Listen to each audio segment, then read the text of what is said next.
날씨가 많이 차가워졌습니다. 추운 날씨 가운데 하나님께서 우리의 영육을 강건하게 붙잡아 주시고 새 힘을 주실 줄로 믿습니다. 위로부터 주시는 힘을 얻어서 이 세상 가운데 승리하시며 사시기를 바랍니다.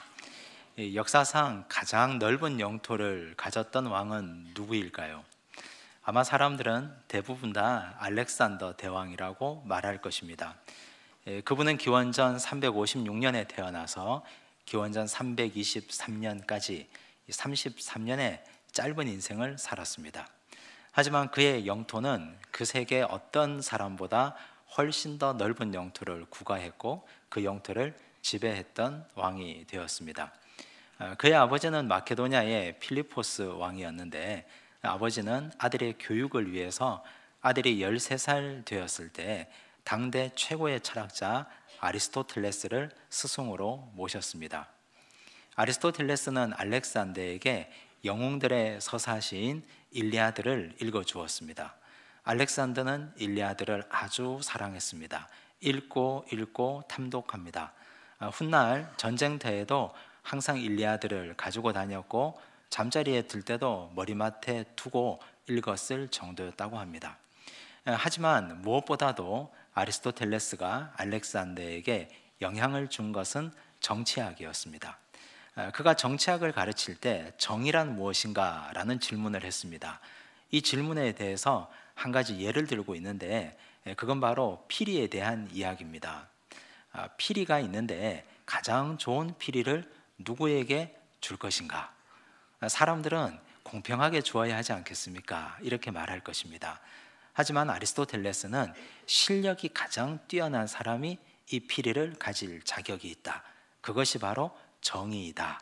이렇게 설명했습니다. 이 말이 알렉산더의 가슴에 와 닿았습니다.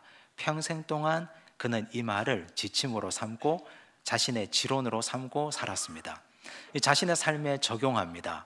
이 세상 영토를 가질 수 있는 자격을 가진 자가 누군가? 가장 위대하고 뛰어나고 지성이 있고 용맹스러운 자가 누군가? 내가 뛰어나기 때문에 나는 이 넓은 땅을 소유한 자격이 있다. 그렇게 믿었습니다. 그는 그리스를 복속시키고 이수스 전투에서 당시 제국이었던 페르시아를 격침시킵니다. 그리고 인도까지 나아갑니다. 그리고 돌아와서 아라비아 원정을 준비하다가 병으로 갑자기 세상을 떠났습니다. 문제는 그가 죽은 후였습니다. 그의 사후에 평소에 그의 지론대로 강한 자가 권력을 가진다. 그래서 그의 후손들이 그리고 그의 장군들이 다툼을 일으켰습니다. 오랫동안 싸웠습니다. 이합 집산을 거듭했습니다. 그러다가 셀레우코스 왕국, 프톨레마이오스 왕국, 마케도니아 왕국으로 그의 거대한 제국이 삼분되었습니다. 우리는 역사를 통해서 위대한 영웅이 죽은 후에 다툼이 일어나는 걸 심심찮게 볼 수 있습니다. 나라도 그렇고 기업도 가정도 역시 그렇습니다. 그는 위대한 영웅이고 위대한 거인이었는데 그가 세상을 떠나자 그 이후에 일어나는 수많은 어려운 일들이 우리 인간 군상들의 모습들입니다. 오늘 읽은 하나님의 말씀을 보면 예수님께서 잠깐 산 위에 올라가셨는데 산 아래는 난리가 났습니다. 이것이 오늘 예수님 없이 살아가는 우리의 모습과 다를 바 없는 것입니다. 이 모습을 통해서 우리는 오늘 이 땅을 어떻게 살아가야 할지, 산 아래 세상에서 어떻게 살아가는 것이 하나님 기뻐하시는 길일지 함께 돌아보고 묵상하는 시간 되시기를 바랍니다. 예수님께서 베드로와 야고보와 요한을 데리고 헤르몬산 꼭대기로 올라가셨습니다. 그곳에서 모세와 엘리야와 변형되신 예수님과 함께 깊은 대화를 나누었습니다. 천국이었습니다. 베드로는 그 모습에 깊이 빠져들어갑니다. 산을 내려가기 싫었습니다. 이렇게 말합니다. 여기가 좋사오니 초막 셋을 짓겠습니다. 하나는 주를 위하여, 하나는 모세를, 하나는 엘리야를 위하여 짓겠습니다. 그런데 하늘에서 그때 소리가 들립니다. 이는 내 아들이니 너희는 그의 말을 들으라. 하나님의 음성이었습니다. 십자가 지기 싫어하는 베드로에게 하나님께서 산을 내려가라 말씀하신 것입니다. 예수님께서 말없이 행동으로 산을 내려가십니다. 제자들을 앞장 세우시고 우린 십자가 지러 내려가야 된다 하고 산을 내려오셨습니다. 문제는 산 아래 세상이 문제입니다. 예수님께서 산 꼭대기에 가 계셨을 때 산 아래는 어떤 일이 일어나고 있었을까? 14절을 보십시오. 함께 읽습니다. 이에 그들이 제자들에게 와서 보니 큰 무리가 그들을 둘러싸고 서기관들이 그들과 더불어 변론하고 있더라. 산 아래에는 다툼과 변론이 일어나고 있었습니다. 여기 이 변론이라 하는 말은 적대감을 가지고 토론하다라는 뜻입니다. 이 서기관들이 예수님이 산 아래에 계셨을 때도 예수님과 제자들의 꼬투리를 잡기 위해서 모여들었습니다. 그런데 그때는 문제가 없었습니다. 예수님이 떡하니 버티고 계셨기 때문입니다. 마가복음 2장에도 보면 예수님께서 세리와 창기들과 함께 식사하시는 장면이 나옵니다. 그때 바리새인 서기관들이 제자들에게 이렇게 말합니다. 너희 선생님은 왜 죄인들과 함께 잡수시는가? 예수님께서 그 말을 들으시고 이렇게 말씀하셨습니다. 건강한 자에게는 의원이 쓸데없으나 병든 자에게는 쓸모있다. 나는 의인을 부르러 온 것이 아니고 죄인을 부르러 왔노라 말씀하셨습니다. 한마디로 그들의 도발을 정리하셨습니다. 마가복음 7장에 보면 제자들이 손을 씻지 않고 음식을 먹습니다. 이 모습을 보고 장로들이 난리가 났습니다. 왜 유대인의 전통, 장로들의 전통을 어기는가? 예수님이 이렇게 말씀하십니다. 사람의 입으로 들어가는 것이 그를 더럽게 할 수 없다. 입에서 나오는 것이 그를 더럽게 하는 것이다. 예수님의 한마디가 그들의 도발을 한 번에 잠재우셨습니다. 문제는 예수님이 계시지 않을 때가 문제였습니다. 서기관들이 와서 제자들에게 여러 가지 말로 시비를 겁니다. 하지만 제자들은 이들의 말을 당해낼 재간이 없습니다. 왜 그럴까요? 그 당시 제자들뿐만 아니고 오늘 우리에게도 말씀이 없기 때문입니다. 진리의 말씀, 가장 권위 있는 능력의 말씀을 소유하지 못했기 때문에 그들의 도발에 한마디로 대꾸하지 못하고 소모적인 논쟁만 빙빙 도는 것입니다. 예수님께서 이 땅에 계셨을 때는 소모적인 논쟁이 있을 필요가 없습니다. 예수님이 산 위에 올라가시고 난 이후에 이런 일이 벌어지고 있는 것입니다. 서기관들은 종교 권력자들입니다. 나이도 있습니다. 힘이 있습니다. 그런데 제자들은 연소하고 나이도 어리고 배운 것도 없고 가진 것도 없습니다. 그래서 시작부터 지고 들어가는 것입니다. 우리의 명예와 물질이나 이것이 권위를 가져다 주는 것이 아닙니다. 하나님의 말씀, 이 말씀이 권위를 가지고 그 말씀의 권위를 가지고 중심을 잡아야 하는데 제자들은 권위가 없었습니다. 예수님도 역시 마찬가지 아닙니까? 예수님은 목수의 아들이었고 그 당시로서는 배우지 못한 분이었습니다.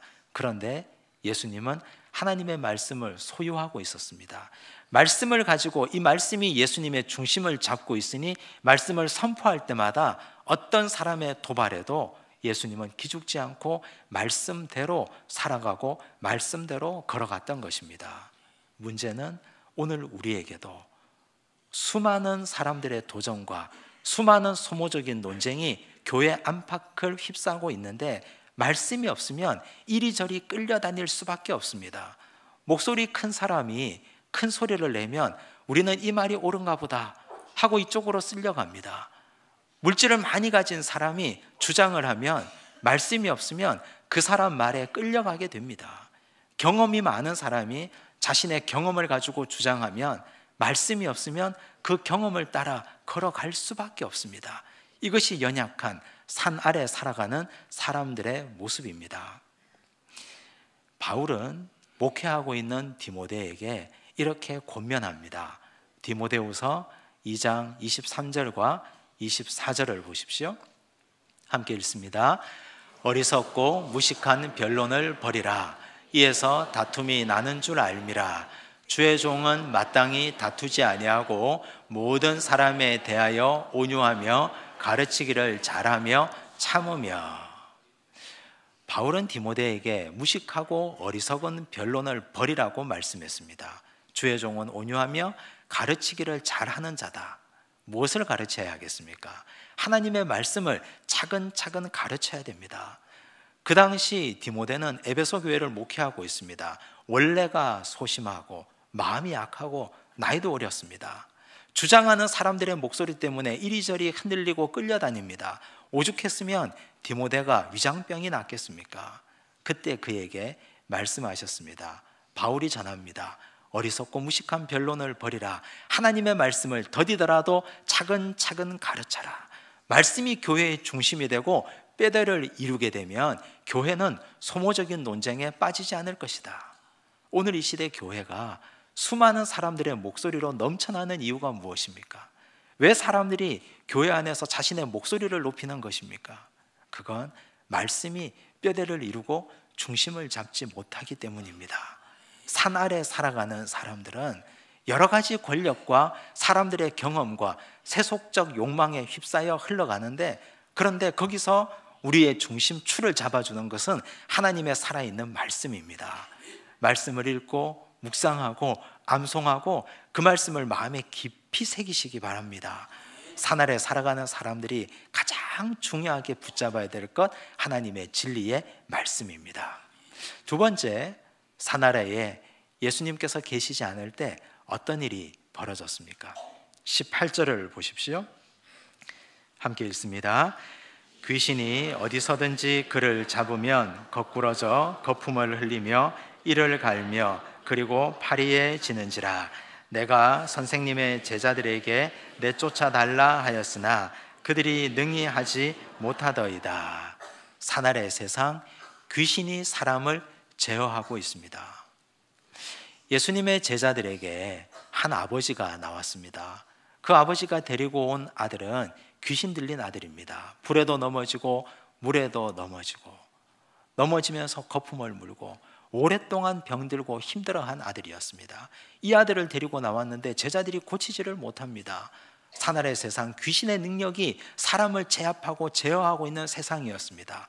왜 이렇게 제자들이 고치지 못했을까요? 예수님은 이렇게 진단하셨습니다. 19절을 보십시오. 제가 읽겠습니다. 대답하여 이르시되 믿음이 없는 세대여. 예수님은 진단하시기를 이 세대가 믿음이 없기 때문에 역사가 일어나지 않는다고 말씀하셨습니다. 그렇다면 예수님이 말씀하신 믿음이 없는 모습의 구체적인 현상은 어떤 모습일까요? 29절을 보십시오. 함께 읽습니다. 이르시되 기도 외에 다른 것으로는 이런 종류가 나갈 수 없느니라 하시니라. 믿음이 없는 세대라 함은 기도하지 않는 세대를 말하는 것이었습니다. 기도하지 않았기 때문에 역사가 일어나지 않습니다. 예수님의 제자들에게 아버지가 아들을 데리고 나왔을 때 제자들은 기도하지 않았습니다. 그들의 경험으로 고치려고 했습니다. 그들은 예수님께서 이전에 둘씩 짝지어서 파송하셨을 때 그때 권능을 가졌습니다. 병든 자도 고치고 귀신도 내쫓았습니다. 그 경험으로 지금 해보려고 하니 잘 되지 않는 것이었습니다. 문제가 많이 일어났습니다.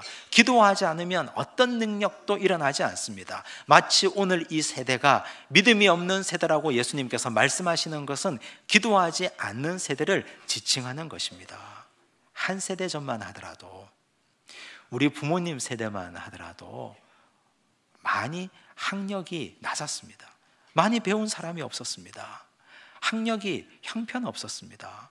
그러므로 배우지 못하고 알지 못했기 때문에 자신의 무능과 부족함을 깨달았습니다. 교회 와서 엎드렸습니다. 하나님, 어떻게 하면 우리 자녀를 잘 기를 수 있을까요? 어떻게 하면 이들을 먹이고 입히고 기르고 키울 수 있을까요? 엎드리고 기도했습니다. 한 세대 전 우리 부모님들은 두 갈래 길이 있으면 어디로 가야 할지 모를 때 항상 하나님께 여쭈었습니다. 경험이 일천했기 때문입니다. 어떤 길이 하나님 기뻐하시는 길인지 도무지 알 수 없었기 때문에 기도할 수밖에 없었습니다. 그런데 오늘은 학력이 높아졌습니다. 모든 사람들이 다 대학을 다닙니다. 자녀들의 학력이 높아집니다. 사람들은 다 외국어 한두 가지씩은 거의 다 하고 있습니다. 해외여행도 많이 다녀왔습니다. 물건을 구매하는 것도 해외 직구를 합니다. 문제가 생기면 자신만의 플랜이 있습니다. 플랜 A, 플랜 B, 플랜 C가 다 나와 있습니다. 문제가 생기면 이렇게 해결하겠다고 이미 마음에 생각하고 있습니다. 그러니 기도할 필요가 없습니다. 경험이 우리의 기도의 자리를 대신해 버렸습니다. 그런데 신기한 것은 이렇게 많이 배우고 물질적으로도 풍요한데 우리의 마음은 자꾸만 공허해집니다. 허전해집니다. 채워지지가 않습니다. 채워지지 않기 때문에 그 마음을 위로하고 채우기 위해서 사람들은 다른 것을 탐닉합니다. 술에 빠져갑니다. 음란과 정욕의 노예가 됩니다. 일반인들도 마약에 손을 뻗칩니다. 우리 자녀들, 오늘 이 시대는 모든 사람들이 거의 다 중독된 인생을 살고 있습니다. 귀신이 우리를 이끌어가는 시대, 음란과 중독과 술과 여러 가지 세상의 것들이 더러운 귀신이 되어서 사람을 제어하는 이 시대에 믿음이 없는 세대, 기도하지 않은 세대가 오늘 우리가 사는 이 악한 세대입니다. 예수님이 이 세대를 보시면 말씀하시지 않겠습니까? 믿음이 없는 세대요, 기도하지 않고 있구나. 기도의 본질이 무엇입니까? 사람들은 기도하면서 내 마음의 소원을 아뢰고 창원합니다. 하지만 사실 기도를 제대로 하면 나를 발견합니다. 내가 얼마나 연약하고 내가 얼마나 죄가 많고 나는 얼마나 무력한 죄인인지 우리를 발견합니다. 부끄러워 견딜 수 없을 정도로 나 자신의 연약과 무력을 발견합니다. 사도 바울이 많이 배우고 많이 가진 사람 아니었습니까? 그런데 그가 다메섹 도상에서 주님을 만났습니다. 그리고 그는 곧장 아라비아 사막으로 달려갑니다. 그곳에서 3년간 기도했습니다. 기도한 이후에 그는 자신을 이렇게 고백했습니다. 나는 만물의 찌꺼기 같은 존재다. 나는 아무것도 아닌 만물의 찌꺼기 같은 존재다. 찌꺼기 같은 존재를 하나님께서 긍휼히 여기시고 구원하시고 이방인을 위한 사도로 세우셨구나. 이렇게 마음을 비우고 기도하니 그의 마음속은 성령으로 충만해졌습니다. 성령이 마음을 지배하고 성령께서 마음에 들어오시면 이제는 내 경험과 내 능력으로 일하지 않습니다. 성령이 일하십니다. 성령께서 나를 인도하시고 이끌어 가십니다. 그러면 두려울 것이 없습니다. 안 되는 것이 없습니다. 모든 것이 다 순적하게 이루어지고 응답받는 역사가 나타납니다. 바울이 빌립보 감옥에 옥에서 실라와 함께 기도했습니다. 분명히 두 사람이 기도했습니다. 그런데 기도에 세 겹줄이 생겼습니다. 바울 한 사람, 실라 두 사람이 기도했는데 성령께서 함께 하셨습니다. 기도에 세 겹줄이 함께 임하니 역사가 일어났습니다. 감옥의 수갑이 풀어졌습니다. 발을 묶고 있는 착고가 열렸습니다. 옥터가 흔들리더니 그들을 제어하고 있던 옥문이 활짝 열렸습니다. 역사가 일어난 것입니다. 기도하면 우리를 붙들고 있는 중독의 힘에서 우리가 해방될 것입니다. 어떤 중독이 나를 붙들고 나를 제어하고 더러운 귀신이 나로 하여금 불에도 넘어지고 물에도 넘어지고 사리 판단 분별하지 못하도록 우리를 끌고 다닌다 하더라도 믿음 있는 세대가 간절하게 엎드려 기도하면 우리는 중독에서부터 자유할 것입니다. 성령께서 내 마음에 자리 잡고 주관하시기 때문입니다. 무엇에 매여 계십니까? 우리 자녀들이 무엇 때문에 고통받고 무엇 때문에 중독되어서 거기서 헤어나오지 못하고 있습니까? 기도하셔야 됩니다. 산 아래 이 세상, 예수께서 육체로 계시지 않는 이 세상, 성령으로 함께 하시는 주님께 간구하며 엎드려 기도해서 능력을 덧입어야 됩니다. 기도하시면 성령께서 우리의 죄짐을 벗겨주시고, 기도하면 우리를 붙들고 있는 어떤 악령의 세력에서부터도 자유하게 하실 것입니다. 산 아래 세상 가장 필요한 것 기도라는 사실, 이 사실을 분명히 붙들고 기억하시기를 바랍니다. 예수께서 계시지 않았던 산 아래 또 어떤 일이 벌어졌습니까? 22절을 보십시오. 함께 읽습니다. 귀신이 그를 죽이려고 불과 물에 자주 던졌나이다. 그러나 무엇을 하실 수 있거든 우리를 불쌍히 여기사 도와주옵소서. 이 아버지의 말투의 뉘앙스를 주의 깊게 보시기 바랍니다. 어떤 느낌이십니까? 무엇을 하실 수 있거든 도와주옵소서. 이 말은 하실 수 있거든 하시고 못하겠거든 안 하셔도 됩니다. 간절함이 없습니다. 왜 이렇게 되었을까요? 17절, 18절에 보면 이 아버지가 예수님을 선생님이라고 부르고 있습니다. 호칭부터가 이미 간절함이 사라졌습니다. 우리가 이전에 살펴본 야이로나 수로보니게 여인은 간절함이 있었습니다. 어찌하든지 딸을 살리고자 하는 이 간절함, 그 간절함을 가지고 주님께 나아왔습니다. 그런데 이 아버지는 간절함이 없습니다. 그도 그럴 만한 것이 어릴 때부터 이 아들은 불에도 넘어지고 물에도 넘어지고 귀신에게 사로잡혀 있었습니다. 아들을 고치기 위해서 안 해본 것이 있겠습니까? 용하다는 의원은 다 찾아가고 좋다는 약은 다 먹어보았을 것입니다. 예수님에게 고침받기 위해서 나왔는데 예수님이 계시지 않습니다. 산 위에 올라가셨습니다. 제자들에게 아들을 보였는데 제자들이 아들을 데리고 아무리 자신의 경험으로 노력해봐야 꼼짝없이 그냥 아들은 그대로였습니다. 문제가 해결되지 않았습니다. 이제는 패배와 절망, 낙심이 냉소로까지 번져갔습니다. 그래서 주님이 내려왔을 때 주께 이렇게 말하는 것입니다. 할 수 있거든 하시고 못하겠거든 안 하셔도 됩니다. 사람들은 여러 번 실패하거나 문제가 생기면 스스로 낙담합니다. 패배감, 절망감에 사로잡힙니다. 문제는 이 패배와 절망감이 그것으로 그치지 않는다는 데 있습니다. 번져갑니다. 다른 것으로 번져갑니다. 요한복음 5장에 보면 예수님께서 38년 된 병자를 베데스다 연못가에서 만나신 사건이 나옵니다. 그 베데스다 연못가에서 38년 동안 병자인 채로 있었습니다. 그에게 예수께서 묻습니다. 내가 낫고자 하느냐? 당연히 낫고 싶겠죠. 38년 동안 병자였는데. 근데 예수님은 왜 그렇게 물으셨습니까? 그는 사실 낫고자 하는 의지를 상실했기 때문입니다. 그가 이렇게 대답했습니다. 제가 물이 동할 때 먼저 들어가려고 하는데 여기 있는 사람들이 다 먼저 뛰어 들어가서 아무도 나를 못에 넣어주는 사람이 없어서 제가 아직까지 이 모양 이 꼴로 있습니다. 사람들은 원망하고 있습니다. 처음에는 패배감과 낙심과 절망으로 자신을 혐오하고 자기 연민에 빠져 있다가 이제는 시간이 지나고 지날수록 주변을 원망하고 불평합니다. 그 불평과 원망은 분노가 되어서 마음에 쌓일 것입니다. 그 분노는 언젠가는 폭발합니다. 자신도 죽이고 상대방도 괴롭게 됩니다. 이런 일이 오늘 이 사회의 문제 아닙니까?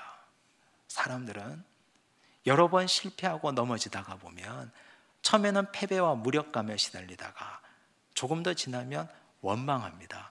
부모를 원망합니다. 나를 이렇게 낳았다고, 가난한 집에서 내가 자라서 이렇다고, 사회를 원망합니다. 이 사회 구조가 나를 이렇게 만들었다고, 나라를 원망합니다. 세상을 원망합니다. 분노가 마음에 쌓여갑니다. 그러다가 폭발합니다. 온 사회가 그 폭발한 분노를 감당할 수 없게 되었습니다. 오늘 이 사회가 이런 사회 병리적 문제에 사로잡혀 빠져 있습니다. 예수님께서 이 병든 아버지를 보시고 얼마나 긍휼히 여기셨는지, 얼마나 불쌍히 여기셨는지. 문제는 이 아들의 보이는 문제가 아니라 아버지의 보이지 않는 내면이 더 심각한 문제였습니다. 할 수 있거든 고쳐주십시오. 못하시겠거든 하지 마십시오. 이런 패배적인 말에 우리도 물들어 있는 건 아닌지 우리 자신의 내면을 다시 한번 살펴보시기 바랍니다. 예수님께서 벼락 같은 말씀으로 추상 같은 어조로 정신이 번쩍 들게 말씀하십니다. 23절을 보십시오. 함께 읽습니다. 예수께서 이르시되 할 수 있거든이 무슨 말이냐? 믿는 자에게는 능히 하지 못할 일이 없느니라 하시니. 할 수 있거든이 무슨 말이냐? 너 그런 패배의식에서 일어나라. 몇 번 실패했다고 낙심하고 절망하고 세상과 사회를 원망한다면 너는 믿음 없는 자에 틀림없는 사람이다. 너 아들의 병이 문제가 아니다. 너의 병이 깊이 문제구나. 너의 병, 이 문제를 고치고 도전해야 된다 말씀하셨습니다. 다행히도 이 아버지는 예수님의 말씀에 큰 깨달음을 얻습니다. 정신이 번쩍 났습니다. 그래서 이렇게 말합니다. 24절을 보십시오. 함께 읽습니다. 곧 그 아이의 아버지가 소리를 질러 이르되 내가 믿나이다. 나의 믿음 없는 것을 도와주소서 하더라. 다행스럽게 이 아버지는 자신의 믿음 없음을 보았습니다. 아들의 병을 낫게 해달라고 말하지 않습니다. 나의 믿음 없음이 문제입니다. 나부터 고쳐주십시오 기도했습니다. 예수님께서는 그의 믿음 없음을 긍휼히 여기시고 그에게 믿음을 다하여 주시고 아들의 병도 고쳐주셨습니다. 여러 번 실패했다고 하나님이 실패한 것이 아닙니다. 내가 넘어져서 무릎이 깨어졌다고 이제 낙심하고 절망해서 여전히 일어설 수 없다고 죽은 척하고 넘어져 있다면 다시 한번 용기 내고 일어설 수 있기를 바랍니다. 예수님께서 말씀하십니다. 할 수 있거든이 무슨 말이냐? 믿는 자에게 능치 못함이 없다. 우리의 믿음 없음을 불쌍히 여기시는 주님 말씀 앞에 산 아래 세상을 살아가는 우리 다시 한번 힘내고 도전하고 승리하시기를 바랍니다. 산 아래 세상, 절대적 말씀의 권위가 사라진 세상입니다. 한 손으로는 말씀을 붙잡고 믿음 없는 세대, 기도하지 않는 세대라 말씀하셨으니 한 손으로는 기도를 붙잡고 여러 번 실패해도 다시 한번 엎드리고 도전하고 나아가서 승리할 수 있는 믿음의 백성 되시기 바랍니다. 기도하겠습니다. 하나님 아버지, 우리가 살아가는 산 아래 세상은 이렇게 힘들고 어려운 세상입니다. 절대적 말씀의 권위가 사라졌기에 사람들은 어리석은 변론에 집착합니다. 물질이 있고 목소리가 크고 경험이 많은 사람이 세상을 주도합니다. 주님, 그러나 이제 우리는 말씀의 권위를 찾기 원합니다. 하나님의 말씀이 이 세상을 인도하는 빛이 되게 하여 주시옵소서. 말씀을 깨닫고 붙들고 승리하며 살아가도록 주께서 도와주시옵소서. 기도하지 않는 믿음 없는 세대가 오늘 이 세대입니다. 주여, 우리가 간절하게 기도하여 우리의 연약함과 부족함을 깨닫게 하시고 나의 빈 마음 가운데 성령을 모시게 하여 주시옵소서. 성령이 내 마음속에 들어오면 어떤 중독에서부터도 자유롭다 하셨사오니 우리를 붙들고 있는 더러운 악한 영의 세력에서 승리하며 자유케 하여 주시옵소서. 여러 번 넘어지고 실패했다 하더라도 우리가 그곳에서 낙심하지 않도록 도우시고 할 수 있거든이 무슨 말이냐 하시는 주님의 말씀에 순종하며 다시 한번 용기 내어 달려가는 믿음의 백성 삼아 주시옵소서. 모든 말씀 예수님 이름으로 기도드리옵나이다. 아멘.